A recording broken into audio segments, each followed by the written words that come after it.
Hi guys, good morning. Dahil may pasok yung asawa ko, kakain na kami ng Roscon de Reyes. Oh my God! Buksan mo na. Tingnan namin kung sino makakuha ng mga ari. Aber?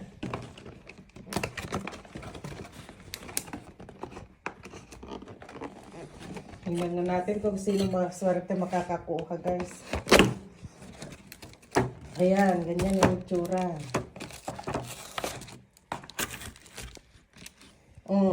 Ano mo ah. Saan ka kukuha? Walang pili-pili ah. Aber. Aber.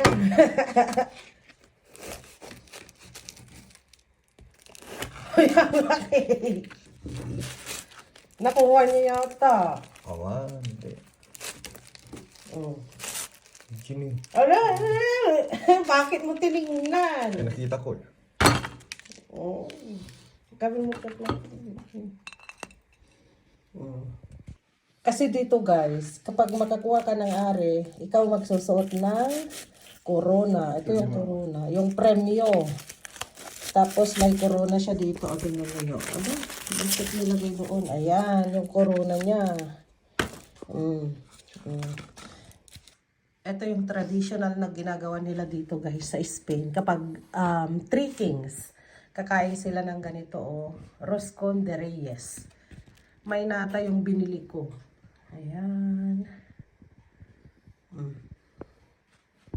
Since siya yung nakakita guys ng kulay blue, siya rin ang hihiwa kasi ayoko ako ang hihiwa. Kasi siyang nakakita eh. Ako maghihiwa ng akin. Kasi 3 ari yan. Ay, 2, tsaka isang ano pala. 2 ari yan. Tsaka isang seed. Hi guys, it's my turn naman na hihiwa. Dito naman ako sa kabila. Ay, parang gusto ko yung may kulay green. Green or red? Dito na lang.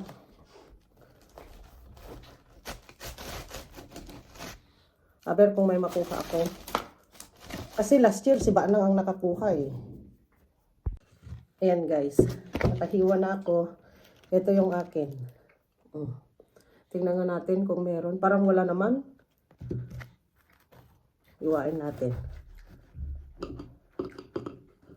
Ay, wala. Wala guys. Wala akong nakuha. Wala. Ayan guys, so nakuha niya yung isang ari. Hawakan mo ah. Kailangan mag-wish daw yan pag makuha mo. May isa pa.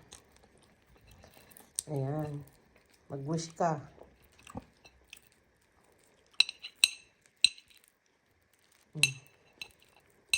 May sa inyo. Ayan na guys. Wish ka na. So ito na guys yung nakuha ng asawa ko na ari. Isa lang pala ang ano niya. Pero kung malaki yung bibilhin mo, 2. Pero ito, medium size lang. Kaya isa lang ang ari na nilagay. Ayan. Ang asawa kong nakakuha guys, hindi ako.